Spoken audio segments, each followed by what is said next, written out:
প্রিয় দর্শক, আজকে গুরুত্বপূর্ণ প্রশ্ন হচ্ছে, নামাজের সেজদায় গিয়ে ইস্তেগফার করা যাবে কি? অনেকেই সেজদায় কাঁদতে চান, ক্ষমা চাইতে চান, কিন্তু সন্দেহে থাকেন। আজ আমরা কুরআন ও সহিহ হাদিসের আলোকে বিষয়টি ক্লিয়ার করব ইনশাআল্লাহ। ইস্তেগফার মানে আল্লাহর কাছে ক্ষমা প্রার্থনা করা। আস্তাগফিরুল্লাহ বলা শুধু একটি শব্দ নয়, এটি হৃদয়ের অনুতাপ।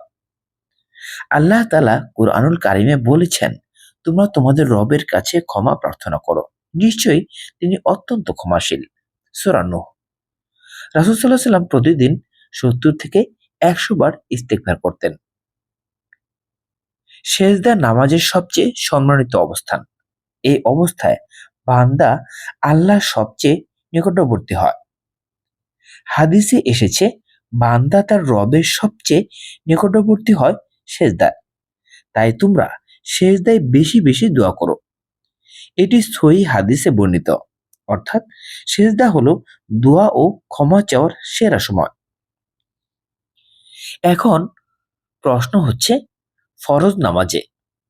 ফরজ নামাজের সেজদায় নির্ধারিত তাসবিহ হলো সুবহানা রাব্বিয়াল আলা। তবে আলেমদের মত অনুযায়ী সেজদায় আরবি ভাষায় দোয়া করা বৈধ। আপনি বলতে পারেন, আল্লাহুম্মা গফিরলি, রাব্বিগফিরলি। নফল নামাজে দোয়ার সুযোগ আরো বেশি। বিশেষ করে তাহাজ্জুদে দীর্ঘ সেজদায় ইস্তেগফার করা অত্যন্ত উত্তম। রাসূল সাল্লাল্লাহু আলাইহি সাল্লাম রাতে দীর্ঘ সেজদা করতেন এবং বিভিন্ন দোয়া পড়তেন। কোন ভাষায় করা যাবে? আরবি ভাষায় দোয়া করা উত্তম।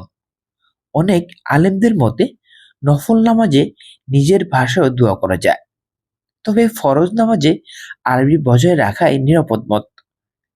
তাই সহজ সমাধান, সেজদায় আরবি ইস্তেগফার পড়ুন, রাব্বিগফিরলি, রাব্বিগফিরলি।